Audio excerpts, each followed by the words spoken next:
Olá, o programa Nossa Paraíba de hoje vai te levar para descobrir as belezas de uma das cidades mais aconchegantes da região serrana do Brejo.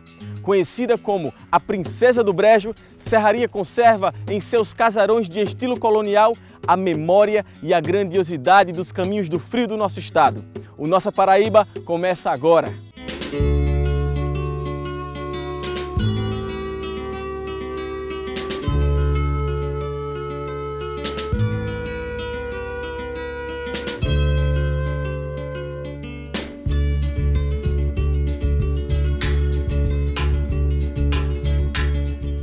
A cidade de Serraria, como o próprio nome destaca, nasceu de uma pequena serraria para beneficiar madeira extraída das matas da região.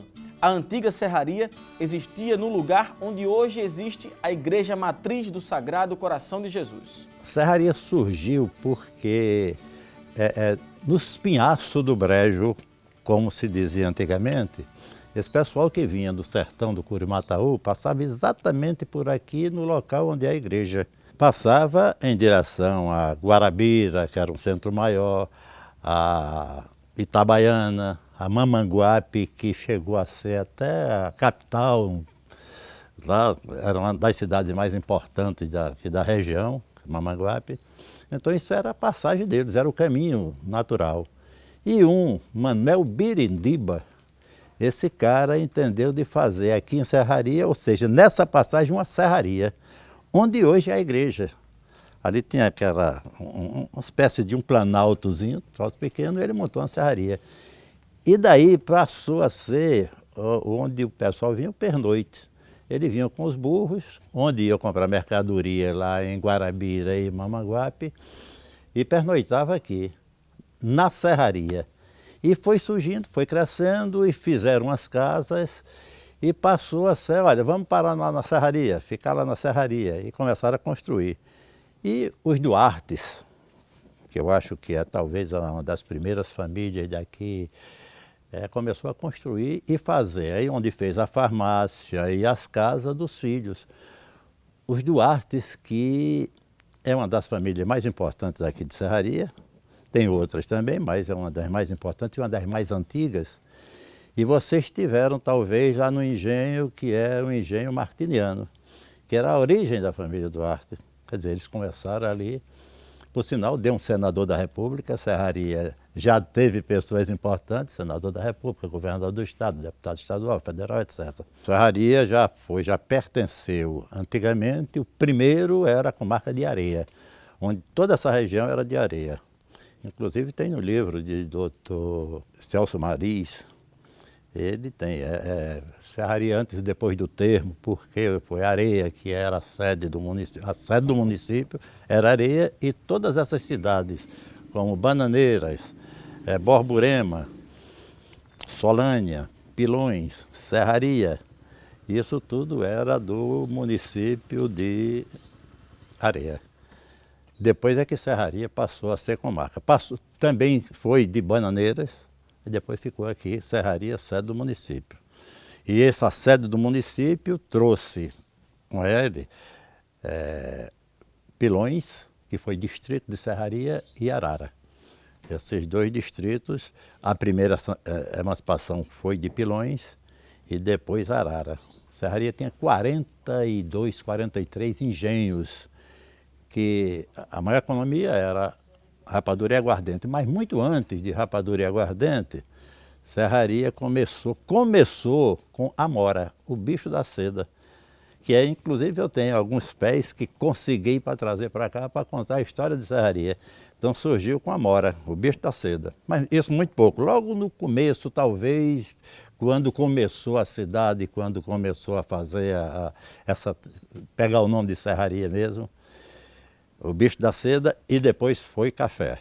Aí café dominou toda essa região. O clima bom, como você está vendo, o clima daqui é uma maravilha.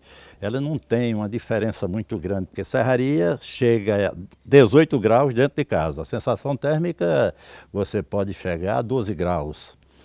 E ele vai até 24, 25 graus, com a sensação térmica até 28 graus, 29 graus.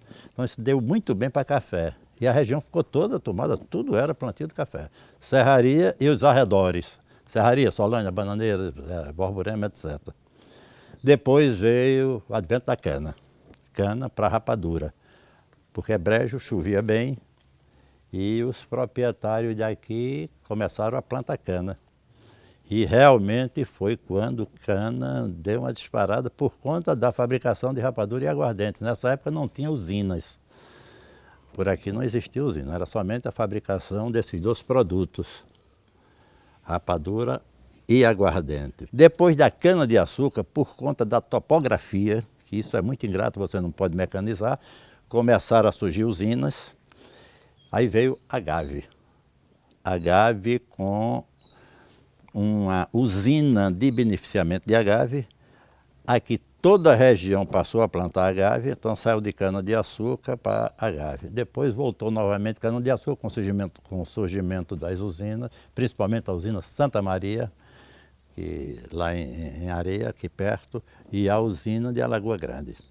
Bom, aí nós temos homens como Pedro Gondim, que foi governador do estado, Odívio Duarte, que foi deputado e foi deputado federal em Pernambuco, porque ele chegou a ser presidente do Santa Cruz e foi deputado federal por Pernambuco. Odívio de homens, Ovídio Duarte, homem de bem, né? Fenelon Vanderlei, que me permita dizer, Severino Cavalcante, que foi meu pai, foi tabelião aqui, foi prefeito. São essas pessoas e na educação nós temos aqui, eu pelo menos, foi da minha época, dizem que quem ensinou Cajazeiras a ler foi Padre Rolim. E eu acho que quem ensinou Serraria a ler foi Miguel Levino de Oliveira Ramos, que foi desembargador, foi presidente do tribunal, é de Mamanguape e tem por Serraria uma verdadeira adoração. Tem um filho que é filho de Serraria e é desembargador também, o Márcio Murilo. Então Miguel Levino foi quem ensinou Serraria a ler. Eu tenho essa impressão, que discordem de mim, tudo bem, mas... E com minha irmã ele subia com candeeiro na mão, porque nessa época não tinha energia, ele subia com candeeiro para dar aula ao primeiro ano ginasial no Grupo Escolar Francisco Duarte, que foi construído na gestão de Agimildo de Figueiredo, e eu tive a honra de aprender as primeiras letras, o ABC, no Grupo Escolar Francisco Duarte. Olha, sinceramente é um sentimento de orgulho e prazer, porque é um povo bom. Povo de uma índole muito boa, é um povo amigo, um povo que sabe receber, um povo honesto. Serraria é citada em verso e prosa por grandes intelectuais, por pessoas. Vandré, por exemplo, o cantor Vandré é de uma família aqui de Serraria, e Vandré era louco por Serraria. Aí é um povo bom, amável, sincero. É isso que eu tenho a dizer do meu povo, que eu quero bem, tanto é que, depois da aposentadoria, vim para cá, não pretendo sair daqui até que me levem. Serraria faz parte da rota cultural que cruza antigos casarões e engenhos de cana-de-açúcar da região. Assim como a maioria das cidades paraibanas, Serraria nasceu sob as bênçãos da Igreja Católica. Aqui, a religiosidade e fé são traços fortes de um povo acolhedor e cordial. Quanto à parte católica aqui, vamos dizer, o catolicismo veio para cá, foi Dom Adalto Coelho de Miranda Henriques, que é parente, inclusive, nosso, porque a família Guedes Pereira, a família Duarte Lima, a família Guedes Pereira, dessa região, a família Bezerra Cavalcante, em Bananeiras, eram as principais famílias aqui. Dom Adalto era parente dos Guedes Pereira, de Miranda Henriques. Foi estudar em Roma e foi essa despesa custeada mais pela família Guedes Pereira. Daí, quando ele veio para cá, como acho que uma recompensa, uma amizade mesmo que tinha, e aqui de Serraria, etc., porque o meu bisavô nasceu e era o dono do engenho aqui perto, vizinho à Serraria, e tinha também no município de Serraria alguns engenhos. E Dom Adalto trouxe de Pilões, a a paróquia da região, que era em Pilões, trouxe aqui para a Serraria. E foi instalado a primeira paróquia de Serraria numa capela do cemitério, chama Cemitério Velho, aqui perto. E depois foi a igreja do Sagrado Coração de Jesus. O que consta, o que eu sei até hoje, e eu acho que é verídico, porque nunca houve desmentido nenhum a respeito. Diz que o Vaticano fez com as paróquias todas do Brasil uma espécie de uma rifa para os quadros da Via Sacra. Todos os quadros da Via Sacra, primeira estação, segunda, etc. E Serraria foi sorteado e veio, está aí ainda, isso a óleo, os quadros, negócio importantíssimo, de um valor histórico absurdo, não é? E está aí em Serraria ainda.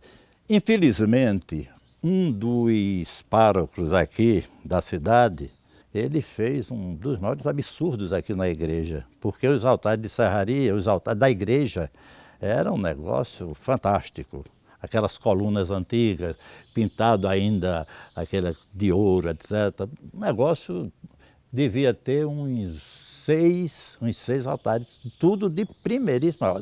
A central, que era do Sagrado Coração de Jesus, lado direito São José e o Santo Antônio. E os demais, São Pedro, etc., tinham 6 altares dessa qualidade. Ele desmanchou tudo e vocês vão ver, se forem à igreja, vão ver. Hoje só tem porque um padre veio e fez o altar principal.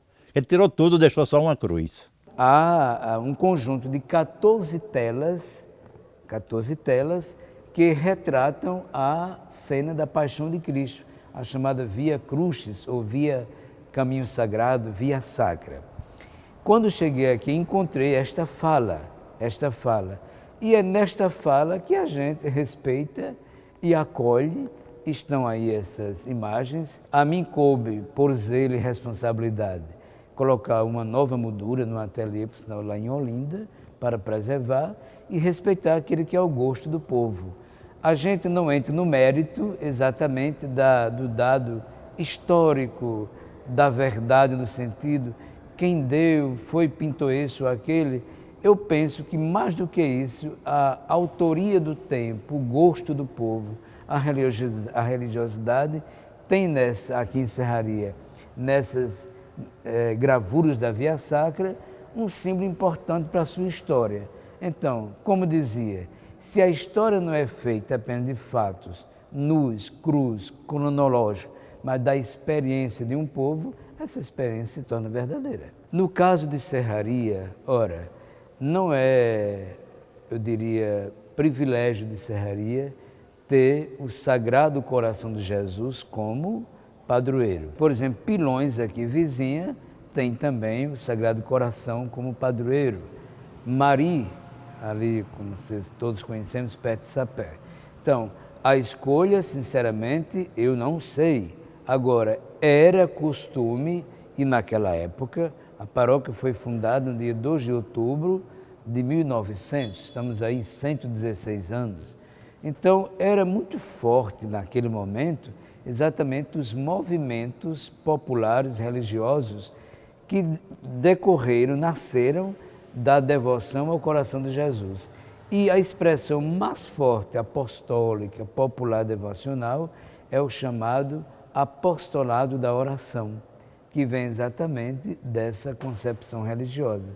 Naquele momento, com certeza, a comunidade local, normalmente acontece assim, o povo, por primeiro, viveu a devoção. No ato de fundar legalmente, canonicamente, a freguesia, a paróquia, então se definiu por aquela devoção que já era um costume na vida do povo. Serraria, como toda cidade, eu posso até elastecer, latino-americana, vive um catolicismo popular. Popular aqui, jamais, mas muito jamais, nos leva a compreender como algo melhor ou menos melhor da expressão da fé. É um modo de exprimir a sua fé. Então, nós temos uma cultura, por exemplo, falamos da América Latina, América do Sul, Nordeste brasileiro. Então, como é que o povo vive a sua fé? Exatamente daquilo que foi trazido pelos portugueses e daquilo que o tempo desses 5 séculos foi gerando de tradição, de entrega de uma geração para outra, a fé em Jesus Cristo, a fé, por exemplo, em Nossa Senhora, a fé da Igreja Católica, ela não pode de jeito nenhum ser vivida e expressa senão a partir de uma cultura. Há um teólogo espanhol, cujo nome agora me foge, mas ele diz uma coisa muito bonita em um dos seus livros. Uma coisa é a fé, outra é a expressão cultural da fé. Agora, esse encontro, ele é perfeito. Eu não posso viver a fé fora da cultura. E a cultura comunica tudo, inclusive a experiência da fé de um povo. Por isso que nós temos, desde a celebração da Eucaristia, que é o centro da fé católica, até as procissões, até as quermesses, até o que antigamente no Natal se dançava pastoris, os foguedos, por exemplo, que a gente tem ao divino, são todas expressões populares. E quando, por exemplo, um intelectual, com todo respeito, e não é todo intelectual, mas quando ele prescinde desse dado, eu diria, psicossimbólico do povo da sua fé, ele está mergulhando numa ignorância, inclusive, de produção científica. Porque uma boa antropologia cultural, ela não acontecerá, ela não será legítima se prescindir das expressões da cultura de um povo. E por isso da sua fé. Não perca, depois do intervalo você vai conhecer a história de um dos mais antigos engenhos da Paraíba que fica aqui em Serraria. Sua produção de cachaça e reserva de Mata Atlântica. É no próximo bloco do Nossa Paraíba.